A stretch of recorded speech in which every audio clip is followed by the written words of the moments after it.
Muy buenas tardes, alumnos de la materia ELT 360, Máquinas Eléctricas 2.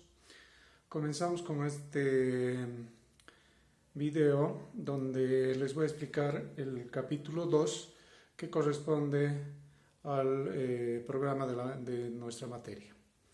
A partir de hoy les enviaré en material pregrabado para que ustedes puedan verlo en la comodidad de sus domicilios y cuantas veces quieran, de modo que a partir de estos videos creemos foros, debate y tareas.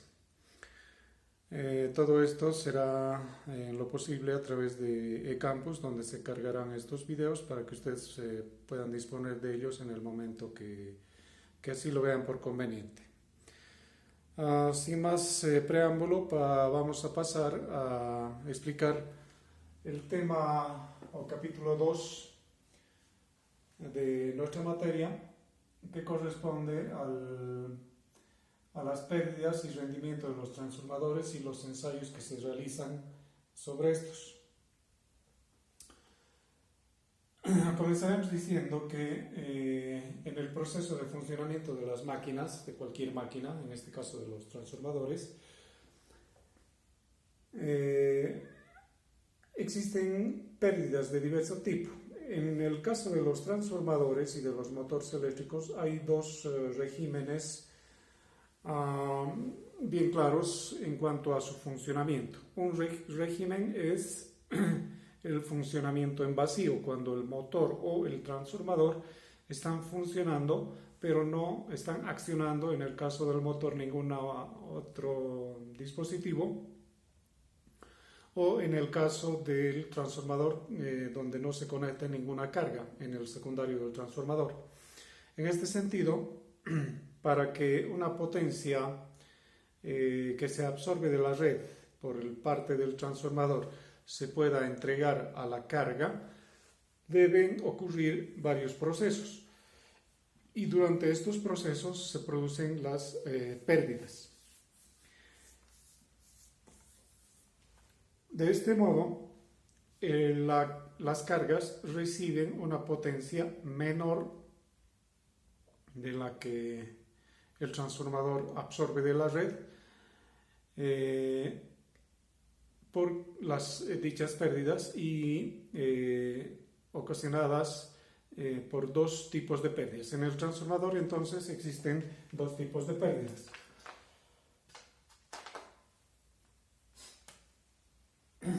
Las pérdidas se pueden evaluar como potencia perdida. Potencia perdida es igual a la potencia perdida en los materiales magnéticos más la potencia perdida en los conductores o pérdidas eléctricas. Vale decir que tenemos dos tipos de pérdidas: pérdidas magnéticas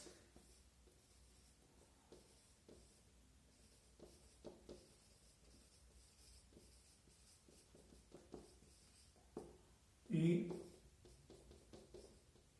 pérdidas eléctricas. Bien, en este sentido, nuestra potencia disponible, que es la potencia que se entrega a la carga, resulta menor que la potencia absorbida por el transformador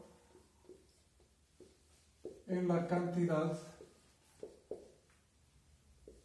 de la sumatoria de pérdidas, donde esta sumatoria de pérdidas son las pérdidas magnéticas más las pérdidas eléctricas. Y entonces vamos a hablar por separado de cada una de estas pérdidas. Veamos y revisemos una vez más esta pequeña fórmula que indica que la potencia absorbida por el transformador es la potencia que se entrega a las cargas más la sumatoria de pérdidas que se producen en el transformador. Entonces, estas pérdidas pueden ser de dos tipos, las pérdidas magnéticas más las pérdidas eléctricas. Veamos en primera instancia las pérdidas magnéticas.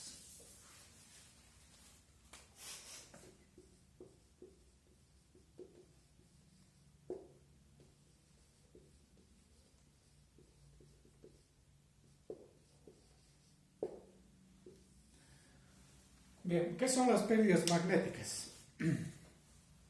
Las pérdidas magnéticas son las que se producen en el acero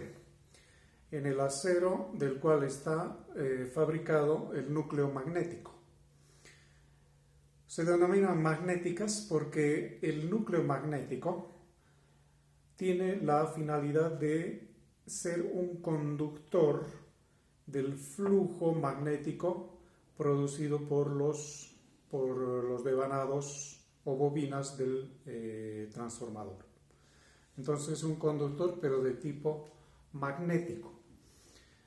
El acero es el principal material del cual se fabrican los núcleos, tanto en máquinas rotativas como en máquinas estáticas, que son los transformadores. Muy bien, entonces vamos a ver qué tipos de pérdidas magnéticas se producen en el núcleo del transformador. Las pérdidas magnéticas se dividen a su vez en dos. Las pérdidas magnéticas por efecto de histéresis y las pérdidas magnéticas por corrientes parásitas. Entonces tenemos así que pH son las pérdidas por histéresis,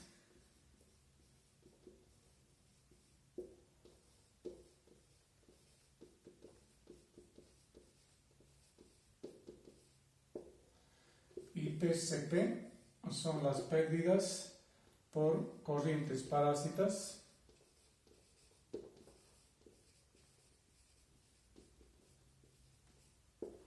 llamadas también pérdidas por corrientes de Foucault, que se escribe así,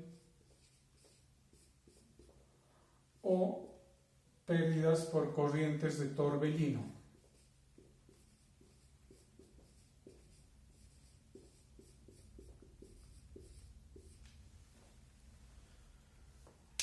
Entonces las pérdidas magnéticas resultan ser de dos tipos, las pérdidas por histéresis y las pérdidas por corrientes parásitas. Veamos en primera instancia por separado cada uno de estos dos tipos de pérdidas. Haciendo un resumen entonces, tenemos que pérdidas magnéticas es igual a la suma de pérdidas por histéresis más pérdidas por corrientes parásitas. Veamos entonces, como dije, de qué manera podemos ir viendo por separado cada una de estos dos tipos de pérdidas magnéticas que se producen en el núcleo del transformador. En primera instancia, veremos las pérdidas por histéresis.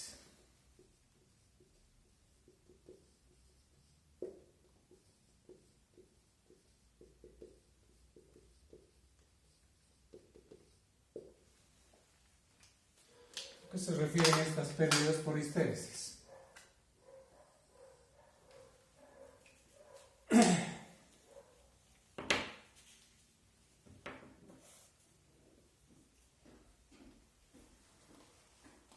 Lo primero que debemos analizar es en relación a las pérdidas magnéticas, que son una dimensión que no varía en función de la carga de la máquina. Vale decir, el transformador puede estar funcionando en vacío, puede estar con una fracción de la potencia que puede entregar o puede estar con el total de la potencia que puede entregar. De todas maneras, las pérdidas magnéticas van a ser constantes, van a ser las mismas, tanto en régimen de vacío como para cualquier régimen de carga. Esto es algo que deben memorizar y recordar siempre, que las pérdidas magnéticas no dependen de la carga, son independientes y se mantienen constantes. Esto es algo que facilita entonces su cálculo en cierto modo, porque es un factor que viene de fábrica, vale decir, depende de las condiciones en las cuales ha sido fabricado el transformador. Entonces son, otra vez repito, pérdidas constantes, no dependen de la carga de la máquina. Muy bien. Por un lado, en cuanto a las pérdidas por histéresis, hablamos siempre estamos hablando de pérdidas, estamos hablando de la pérdida de potencia, porque el transformador está absorbiendo potencia para poder convertir esa energía en otra forma de energía, no en otra forma, va a ser la misma, con otras características, energía eléctrica para poder entregar la carga.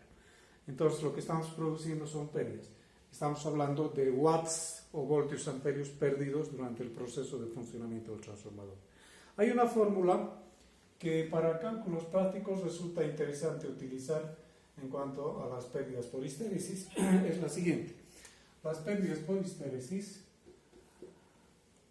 vienen dadas por esta pequeña fórmula que se le llama la fórmula de Steinmetz, donde tenemos un coeficiente, justamente Ks, coeficiente de Steinmetz, multiplicado por la inducción elevado a 1.6 y multiplicado esto por la frecuencia de la corriente que está siendo aplicada al transformador con la cual está trabajando.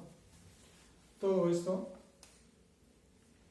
multiplicado por 10 a la menos 3, que resulta ser los watts de potencia perdida por kilogramo de núcleo magnético, es decir, son pérdidas específicas.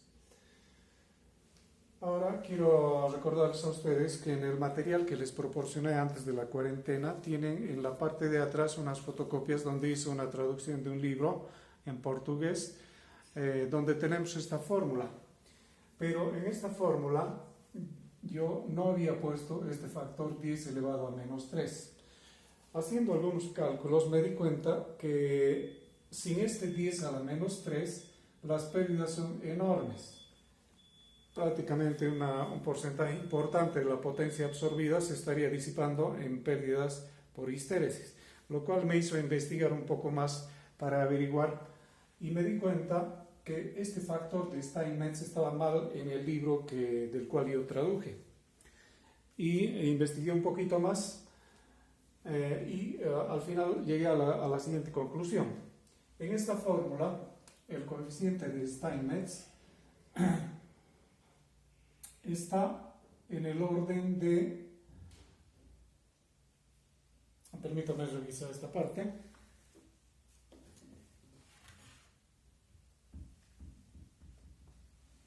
Entre 1 a 1.5 para materiales de acero al silicio, donde el menor valor, 1, corresponde a un acero de alrededor de 4% de silicio, de aleación con silicio, y 1.5 para aleaciones de menor grado, es decir, con menos porcentaje de silicio. La inducción en esta fórmula estará expresada en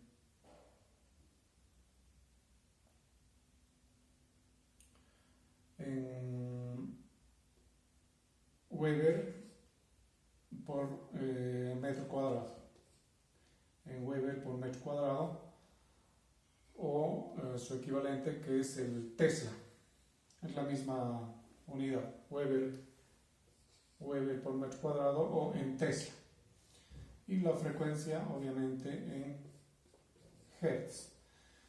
Entonces, si utilizamos esta modalidad podemos obtener resultados aceptables. Vamos a hacer un ejemplo más adelante. O a veces esta inducción se nos presenta como o en gaussios, que son un Tesla equivale, o un Weber por metro cuadrado, equivale a 10.000 gaussios. A 10.000 gaussios. Entonces, en ese caso, si utilizan gaussios, aquí hay que poner 10 a la menos 11. 10 a la menos 11. ¿De acuerdo? Bueno, lo dejaremos así. Entonces, les voy a explicar a continuación el coeficiente de Steinmetz. Este coeficiente depende de la naturaleza del material del acero. Vale decir, tenemos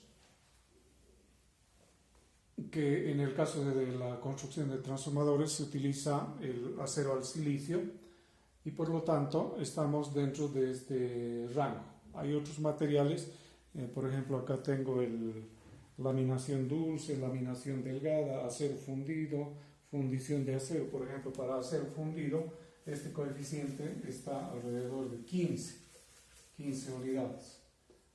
KS para acero fundido, hablamos de 15, pero no vamos a analizar estos casos ya que sabemos que el material que se utiliza para la construcción de nuestros transformadores es acero electrotécnico o acero al silicio. Entonces nos quedamos con estos valores, entre 1 y 1.5. Haremos luego un ejercicio. Muy bien, estas serían entonces las pérdidas por histéresis. Pero, ¿qué es histéresis? ¿Qué es histéresis? Esto quisiera que lo aclaremos, ya que es un concepto que lo hemos estudiado en física, pero que ahora debemos recordarlo porque tenemos que utilizar en nuestra teoría. ¿Qué es histéresis?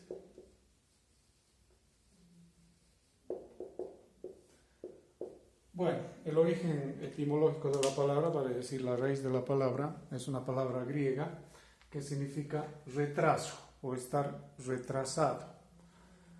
Histéresis. ¿A qué se refiere este retraso en aplicación a los circuitos magnéticos? Veamos entonces una curva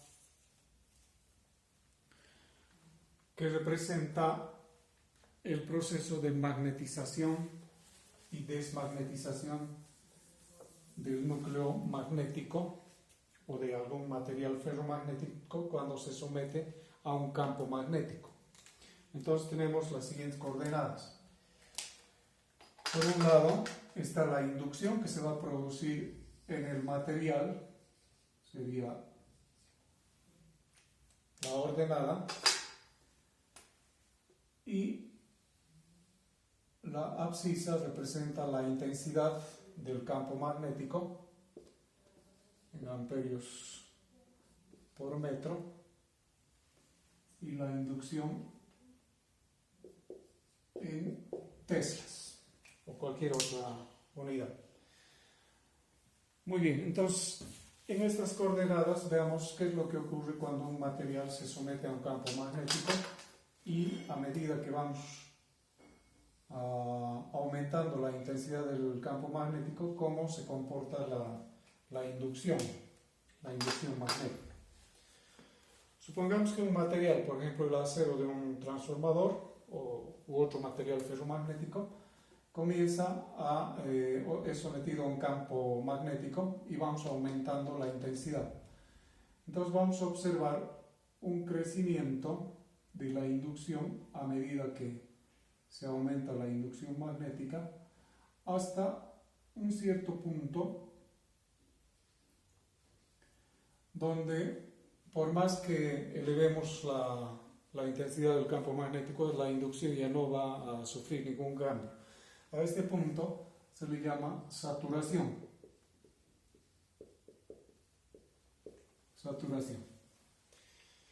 Muy bien, llegados a este punto, entonces la inducción ya no sube. Ahora vamos a retirar poco a poco el campo magnético, disminuyendo su magnitud, o sea, los amperios que estemos aplicando al circuito. Lo que se va a observar es lo que se esperaría que ocurra es que el material siga la misma curva hasta anularse por completo la inducción. Pero no ocurre así. Sucede que el camino de retorno se da por otra vía hasta llegar a este punto 2. Como podemos observar, pese a que se ha retirado todo el campo, el campo magnético, hay una inducción residual, es decir, hay un magnetismo residual. Y a este lo vamos a llamar justamente la inducción BR residual. Pero nosotros desearíamos hacer desaparecer este magnetismo residual, pero como ya hemos quitado todo el campo, la intensidad del campo magnético en este sentido, ¿qué tal si comenzamos a aumentar el campo magnético en el otro sentido, en el sentido negativo? Entonces vamos aumentando la intensidad y lo que vamos a observar es que este punto se va a desplazar hasta llegar a este punto 3, donde desaparece la inducción magnética. Pero para que eso ocurra, hemos tenido que aplicar un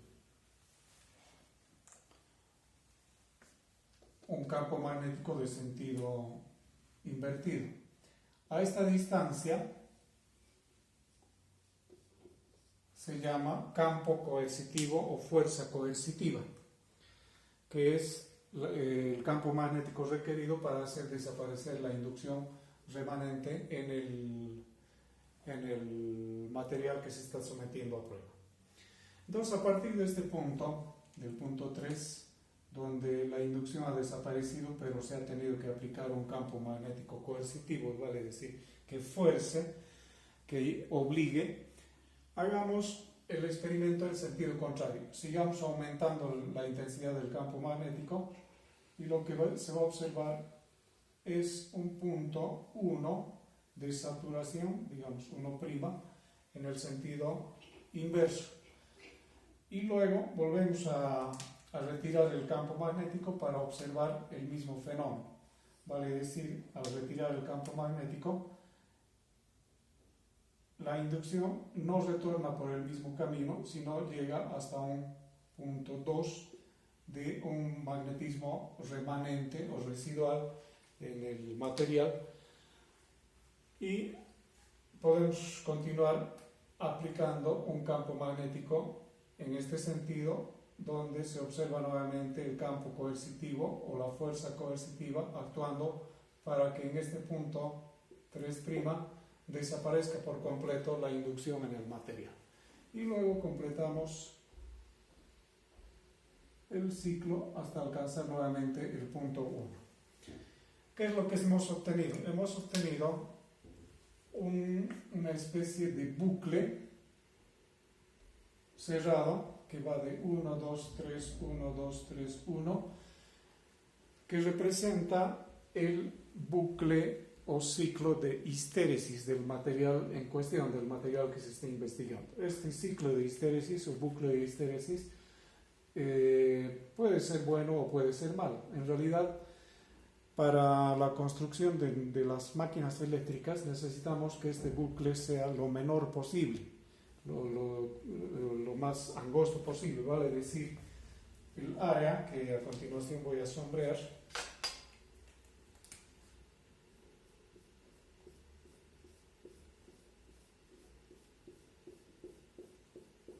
esta área representa las pérdidas de potencia del transformador.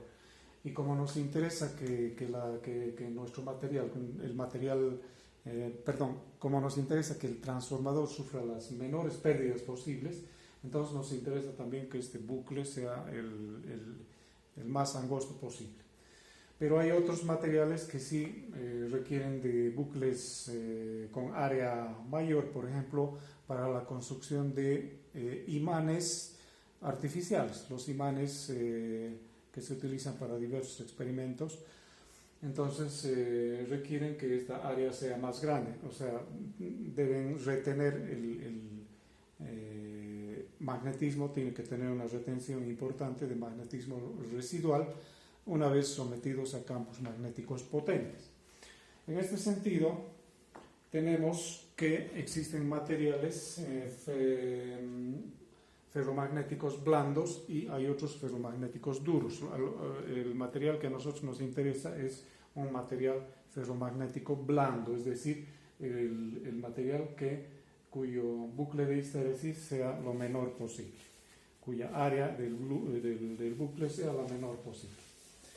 Esto en relación a la histéresis. Vamos a representar a continuación aquello que mencioné acerca de los materiales ferromagnéticos blandos y duros. Si rehacemos estas coordenadas, entonces los ferromagnéticos duros tendrán áreas de histéresis. Acá está la saturación.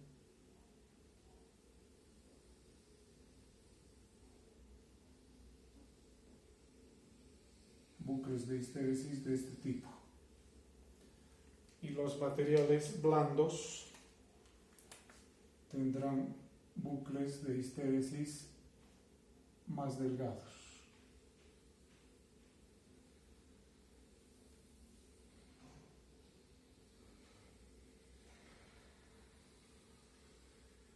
Hasta alcanzar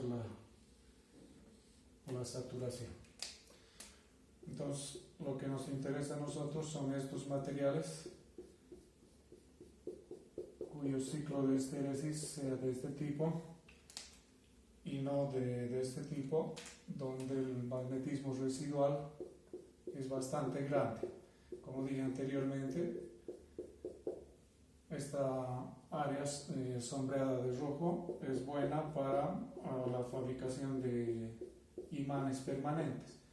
En cambio, nuestro transformador no es un imán, por lo tanto necesitamos magnetizarlo y desmagnetizarlo fácilmente, por eso se llaman materiales ferromagnéticos blandos.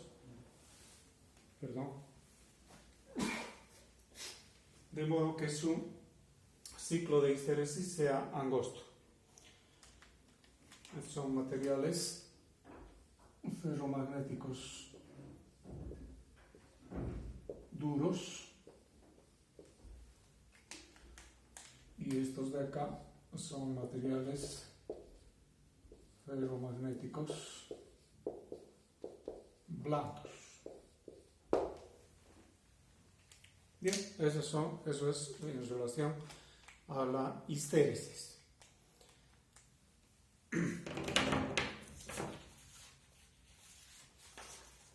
Continuamos.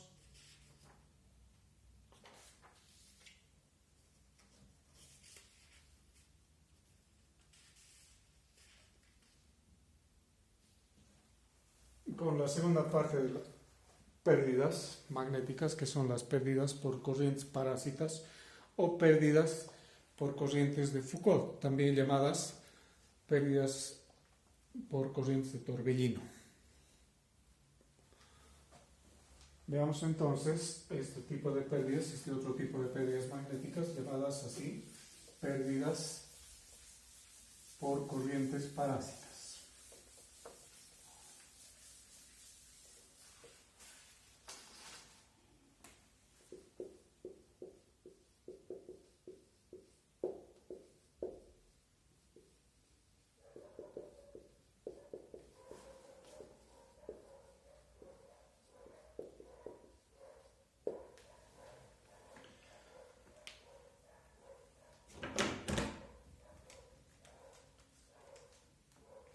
Cuando por un material,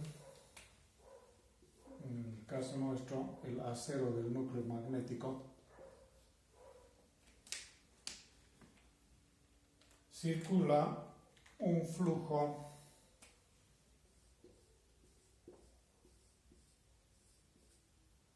son las líneas de flujo magnético,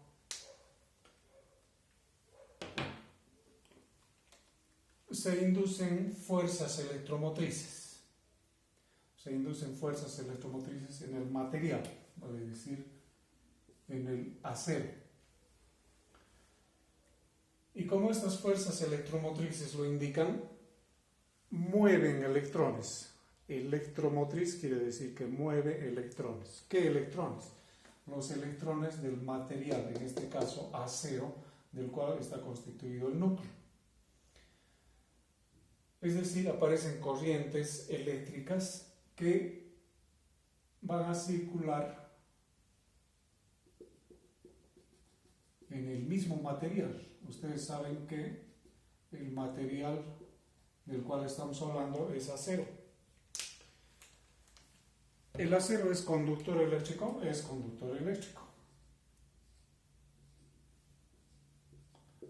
Entonces, estas son las corrientes parásitas. Son corrientes parásitas que circulan en el material. Muy bien, entonces, este fenómeno es indeseable. ¿Por qué? ¿Por qué es indeseable este fenómeno? Porque estas corrientes, al circular, ¿con qué se encuentran? Se encuentran con la resistencia del material. Y el material es el acero. Entonces, el producto de la corriente al cuadrado por la resistencia del material, ¿qué es? Son pérdidas producidas por el efecto Joule o por el efecto del calentamiento. Entonces, la corriente al cuadrado por la resistencia es pérdida de potencia. Es potencia disipada en forma de calor. Entonces, estas corrientes que están circulando por aquí, lo que están ocasionando es el calentamiento del material. Están ocasionando el calentamiento del material. ¿Por qué? Porque se está produciendo una disipación de potencia en forma de calor por el efecto Joule, que es la intensidad de estas corrientes al cuadrado por la resistencia que encuentra a su paso la corriente. Muy bien. Entonces, estas corrientes de acá se llaman corrientes parásitas, vamos a llamar nosotros así, también son llamadas corrientes de Foucault o corrientes de torbellino. Como pueden observar ustedes, ¿qué es un torbellino? Es un giro de algún fluido, por ejemplo, torbellino de viento, torbellino de agua, ¿verdad? Entonces, como si estas corrientes estuvieran girando en el material, por eso también se llaman corrientes de torbellino. Son más conocidas, pero los nombres de Foucault o de corrientes parástas. Es mejor decir corrientes parástas porque es más genérico. Existe una pequeña fórmula, bueno, no es tan pequeña, pero es una fórmula empírica para poder evaluar las pérdidas que se producen por corrientes parásitas en los materiales. Veamos entonces en qué consiste esta fórmula.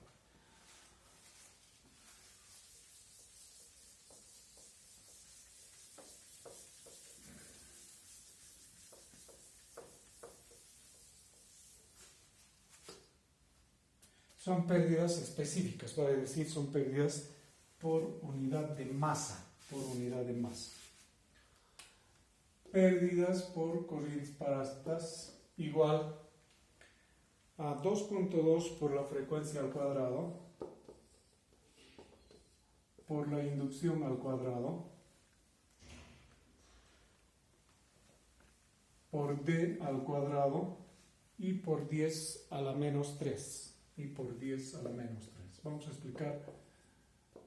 Entonces nuevamente pongo aquí las unidades que son de potencia por unidad de masa del núcleo del acero.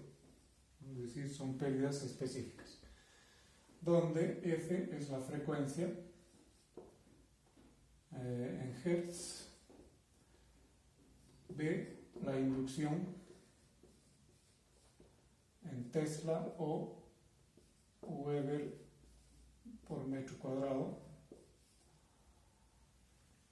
y tenemos D el espesor de la lámina o chapa en milímetros. Entonces esta fórmula nos va a permitir hallar las pérdidas específicas. Vamos a hacer un ejemplo al final. Como podemos observar, las pérdidas por corrientes parasitas son directamente proporcionales a la frecuencia, al cuadrado de la frecuencia, al cuadrado de la inducción y al cuadrado del espesor de la lámina. Para que las pérdidas por corrientes parasitas se reduzcan al mínimo, entonces tenemos que observar estos factores. Primero, que el acero no puede ser macizo, tiene que ir laminado. Y estas láminas tienen que ir aisladas unas de otras. Entonces se crea una especie de bloqueo, digamos, para las corrientes, para que no circulen libremente, sino que se están limitando ahora a láminas delgadas. En la construcción de los transformadores tenemos alrededor de 0.35 a 0.2, o al revés, de las más delgadas, 0.2 a 0.35 de espesor de chapa. Cada chapa aislada una de otras para limitar justamente el paso de las corrientes parásitas. La inducción, por un lado es bueno que tenga una buena inducción al material, pero como vemos en las corrientes parásitas, mientras mayor es la inducción, mayores son las pérdidas. Entonces estamos en una ambigüedad, en un dilema. De todas formas vamos a seguir hablando de esto. Y la frecuencia que no podemos modificar, ya que viene por la frecuencia de producción en los centrales, en los generadores sincrónicos. Muy bien, entonces con esto podemos resumir que en la construcción de los transformadores, para reducir al mínimo las pérdidas magnéticas, primero hay que tomar materiales ferromagnéticos blandos, y estos materiales ferromagnéticos blandos son acero al silicio, con aleación de silicio, para que el bucle de histéresis tenga un área lo mínima posible. Y para reducción de las pérdidas por corrientes parasitas debemos laminar, es decir, que la chapa debe ser laminada. ¿Ya? Entonces esas acciones se toman para reducción de las pérdidas magnéticas en un transformador.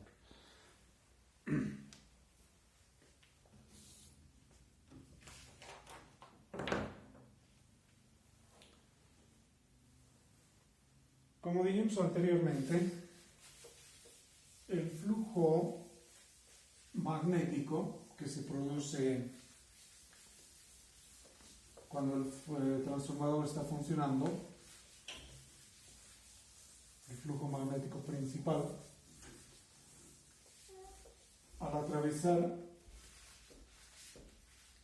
el núcleo magnético y las bobinas de los transformadores, van a producir pérdidas en vacío, pérdidas magnéticas mejor, que son independientes de la carga. Una vez más remarco esto porque es algo que hay que memorizar. Este flujo principal, su valor máximo se lo puede anotar como flujo magnético máximo, como la fuerza electromotriz inducida en el primario del transformador entre 444 por la frecuencia y por el número de espiras del primario. Entonces tenemos ahí una fórmula que nos está indicando que este flujo es proporcional a la FEM inducida en el primario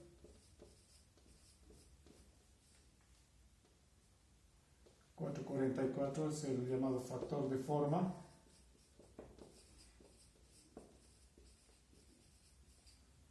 F la frecuencia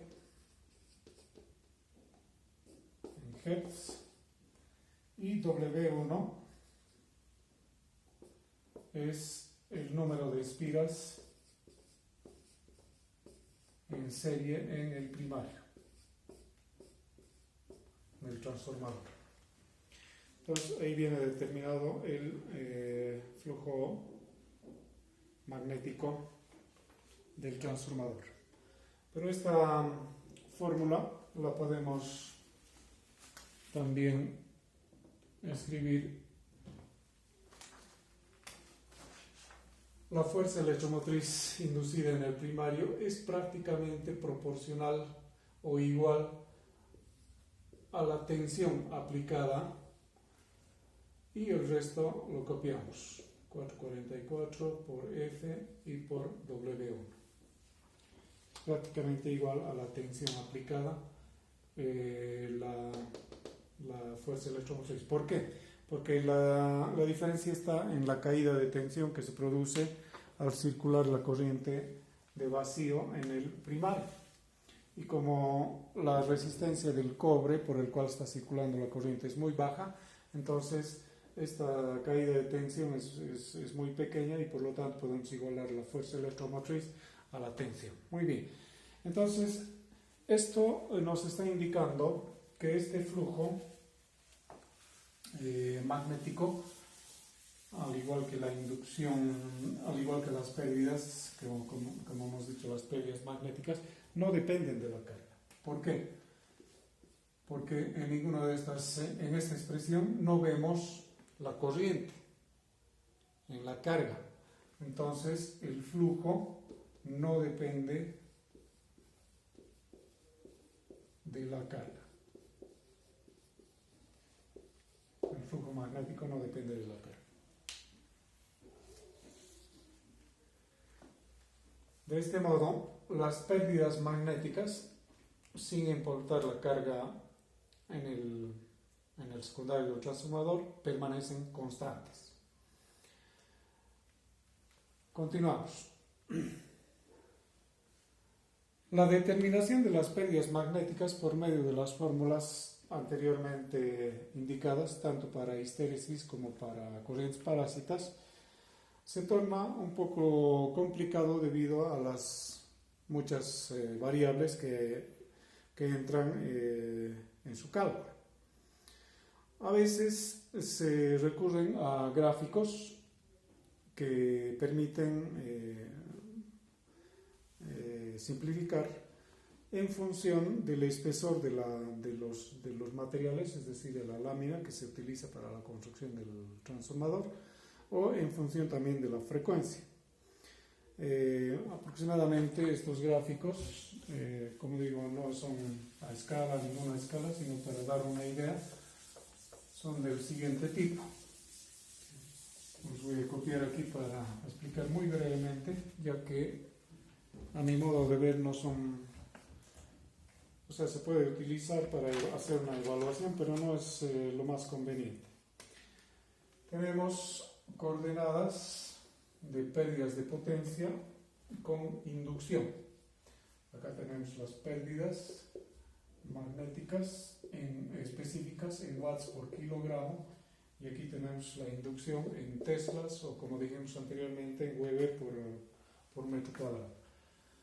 Y en función de la frecuencia vamos a observar lo mismo, las pérdidas magnéticas específicas en watts por kilogramo de masa del núcleo del transformador, y la inducción en teslas. Observamos gráficos que algunos autores han construido para diversos espesores de chapa: 0,8 milímetros, 0,5, 0,35 y 0,2 milímetros de espesor. Como podemos observar, a medida que el espesor de la lámina es menor, las pérdidas también van disminuyendo para una misma inducción. Por ejemplo, tomemos esta inducción acá y proyectamos una línea para interceptar estas curvas. Entonces, para una misma inducción, para la lámina más delgada las pérdidas son menores, para las otras van siendo mayores. Entonces nos conviene fabricar transformadores con lámina más delgada, pero esto obviamente tiene también un límite, dictado prácticamente por las condiciones mecánicas y la estabilidad mecánica del núcleo. No podemos fabricar núcleos con acero muy delgado porque se volvería muy frágil ya también. Y en cuanto a la frecuencia, no tenemos mucho que escoger, digamos, porque hay prácticamente dos frecuencias que se utilizan a nivel mundial, que son la de 50 y 60 Hz. Entonces, a medida que la frecuencia crece, las pérdidas también son mayores. Tomemos, por ejemplo, esta inducción y proyectamos para intersecar con estas curvas. Entonces, observamos que para 60 Hz las pérdidas son mayores que para 50 y obviamente menores que para 40. Pero como dije antes, no hay mucho que escoger porque a nivel mundial se utilizan como estándar estas dos, 50 y 60. Pero nosotros tenemos un poco de ventaja porque estamos utilizando en nuestro país 50 Hz. Muy bien, con esto concluiría la parte de lo que son las pérdidas magnéticas y quiero hacer un pequeño ejemplo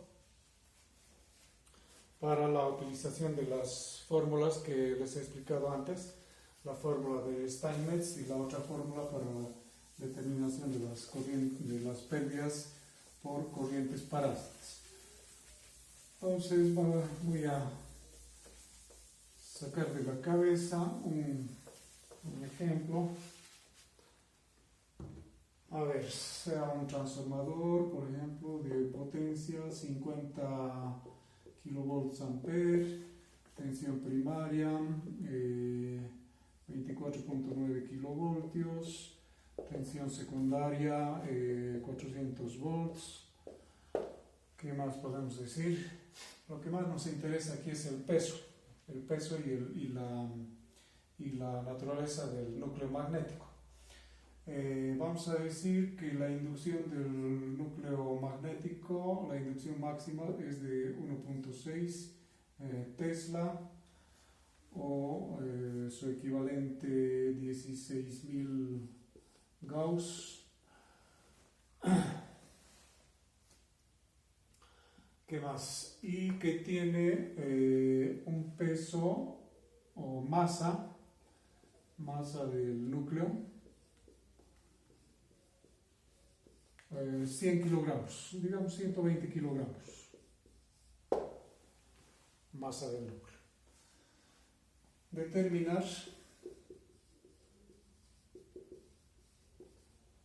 las pérdidas por histéresis y las pérdidas por corrientes parásitas, sabiendo que el espesor de la lámina es de 0,25 milímetros. Muy bien, entonces recordamos que para las pérdidas por histéresis podemos utilizar la siguiente fórmula. Las pérdidas por histéresis 1.6,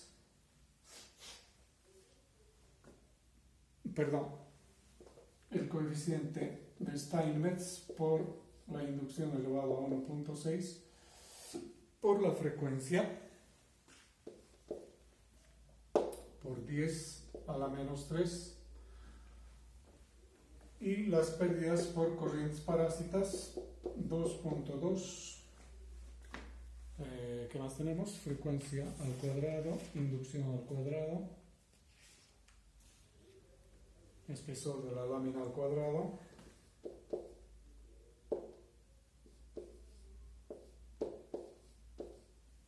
y también por 10 a la menos 3.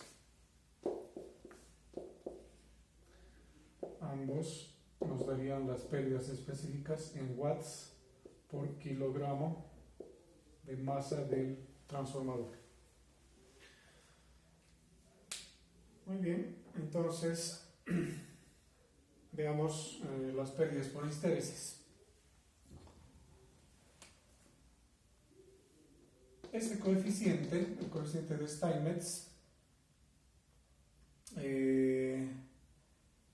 para un buen material, por ejemplo acero al silicio al 4%, lo vamos a tomar igual a 1.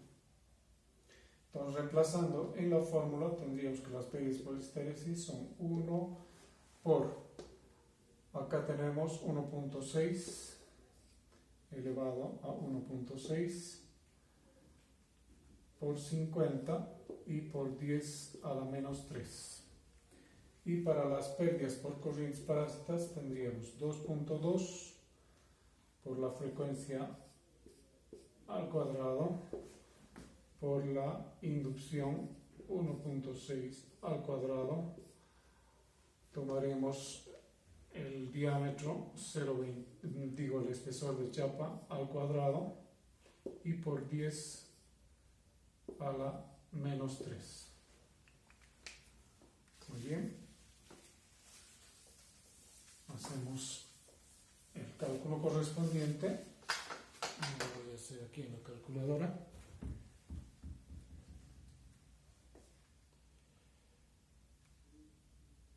Tendríamos acá 1.6 al cuadrado por 50 y por 10 a la menos 3.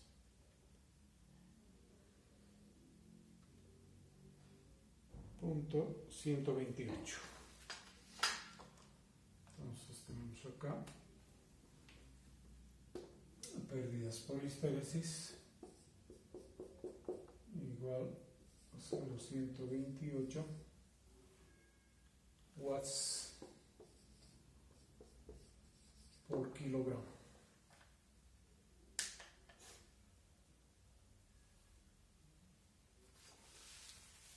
Veamos acá las pérdidas por corrientes parásitas.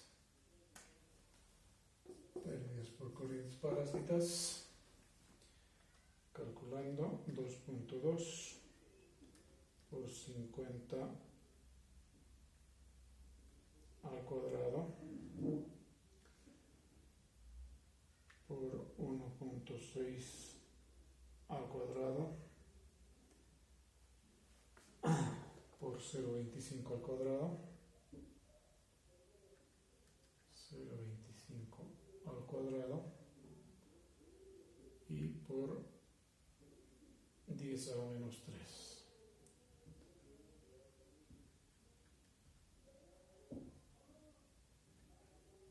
Y tenemos 0,88 watts por cada kilogramo de núcleo. Y finalmente hacemos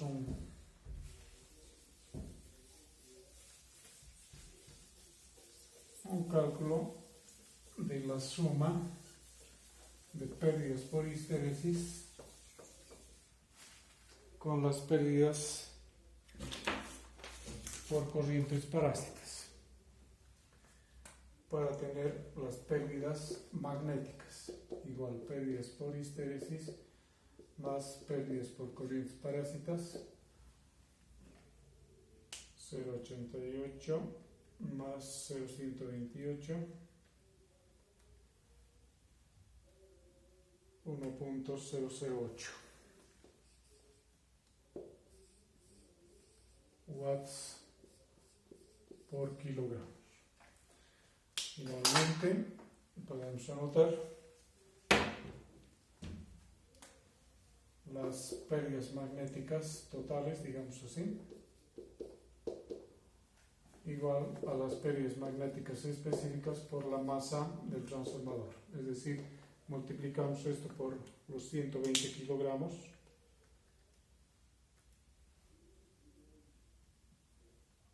y obtenemos 121 watts de pérdidas magnéticas en el transformador.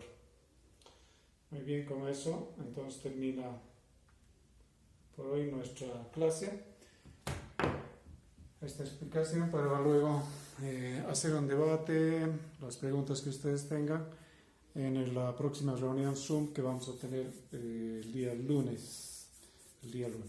Hasta entonces, y luego continuaremos.